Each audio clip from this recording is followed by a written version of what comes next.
راہ ایمان. Don't forget to subscribe our channel.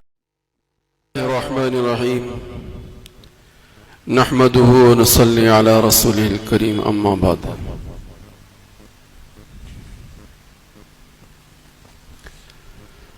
قال النبي صلى الله عليه وسلم في حديث واحد آية تتابع كنظام قطع سلكه فتتابع أو كما قال عليه الصلاة والسلام. اللهم صل على سيدنا حبيبنا وشفيعنا مولانا محمد وبارك وسلم.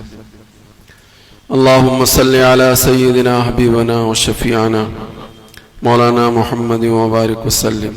اللهم صل على سيدنا مولانا محمد وبارك وسلم.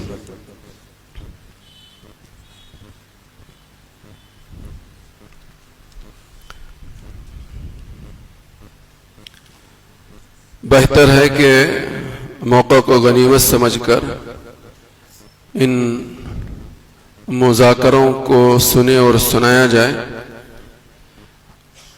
اس لیے کہ کب تک یہ موقع ہمارے ہاتھ میں ہے اس کا کوئی اندازہ نہیں ہے. اس لیے جب تک اللہ نے موقع دیا ہے ان مذاکروں کو سنتے اور سناتے رہیں. آنے والے دنوں میں انشاءاللہ ایمان والوں کے لیے سود مند فائدہ مند ہوگی یہ باتیں. ایک حدیث کے چھوٹا سا اس کا ٹکڑا میں نے آپ حضرات کی خدمت میں پیش کیا ہے، جو مشکات شریف کی روایت ہے. پیارے نبی صلی اللہ علیہ وآلہ وسلم نے فرمایا، ایسی نشانیاں پے در پہ دنیا میں ظاہر ہوں گی، قیامت کی نشانیاں. آیتن تتابع، پے در پہ وہ نشانیاں ایک کے بعد دیگرے دنیا میں ظاہر ہوں گی اور لوگ اس کو اپنی آنکھوں سے دیکھیں گے. وہ نشانیاں کیسی ہوں گی اس کو سمجھانے کے لیے سرکار نے ایک مثال سے بات سمجھائی. کا نظام جیسے کہ موتیوں کی ایک لڑی ہوتی ہے، یا یہ کہیے کہ ہماری آسان زبان میں تسبیح. قطع سلکہ، کہ اس تسبیح کا دھاگا ٹوٹ جائے تو وہ جو موتیاں ہوتی ہیں، جو دانے ہوتے ہیں، وہ جس طرح سے ایک کے بعد دیگرے گرتے ہیں، سرکار نے فرمایا بعینی اسی طرح سے دنیا میں قرب قیامت میں حالات اور نشانیاں کا ظہور ہوتا رہے گا.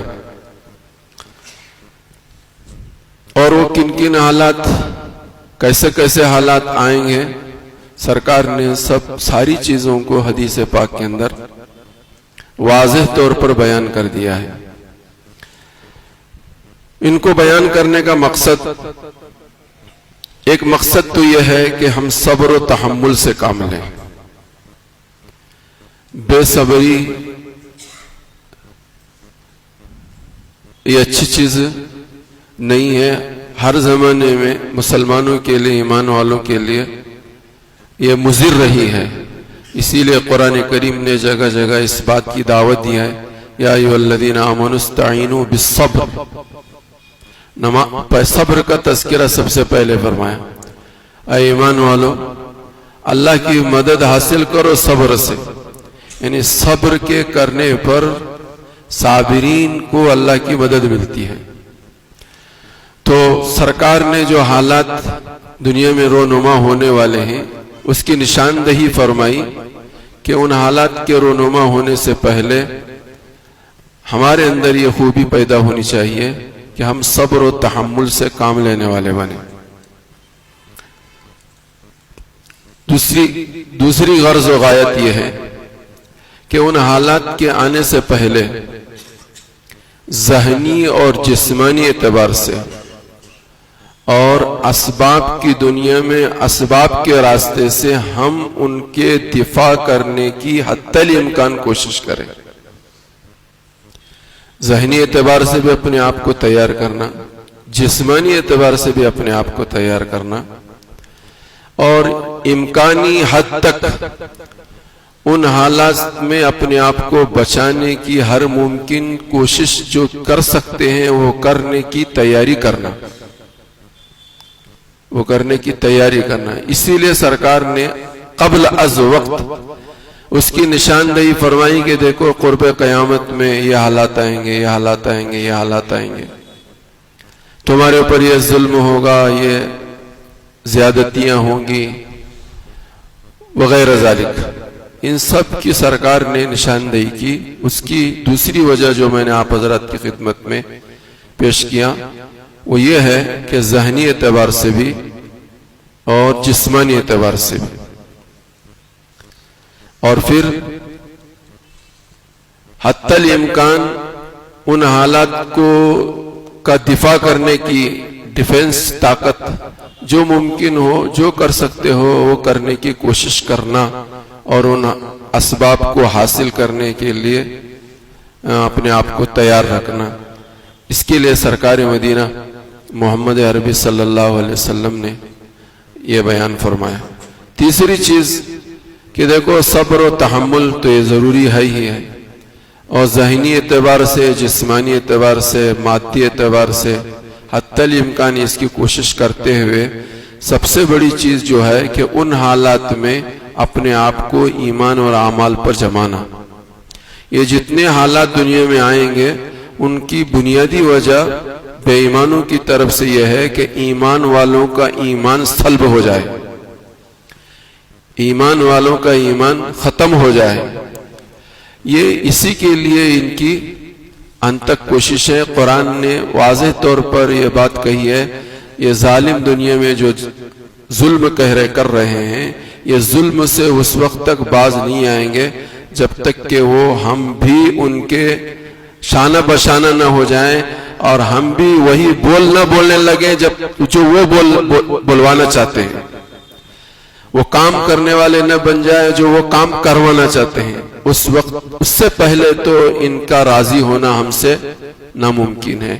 یہ ناممکن بلکہ ہو ہی نہیں سکتا. قرآن کریم نے اس کا صاف طور پر اعلان کیا.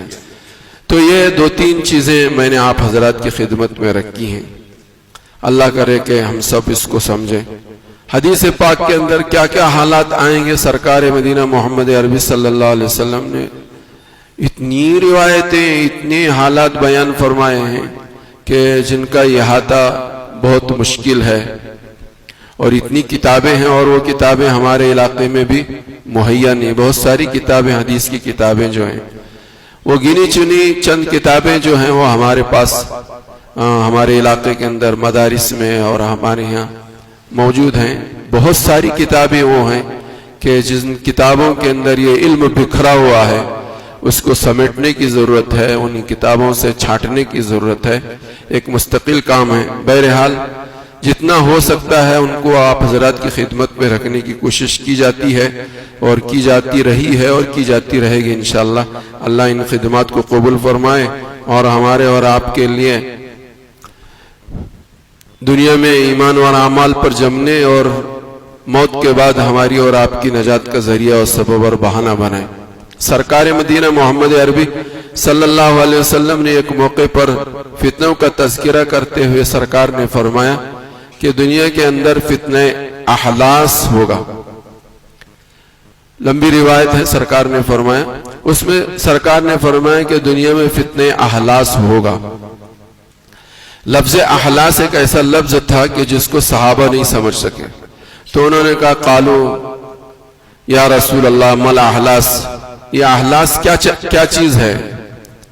تو سرکار نے فرمایا یہ حرب و حرب، یہ حرب و حرب. فتنہ احلاس اس فتنے کا نام ہے کہ جس کے اندر یہ ہوگا کہ بھاگنا بھی ہوگا اور جنگ بھی ہوگی، بھاگنا بھی ہوگا اور جنگ بھی ہوگی. آج کا یہ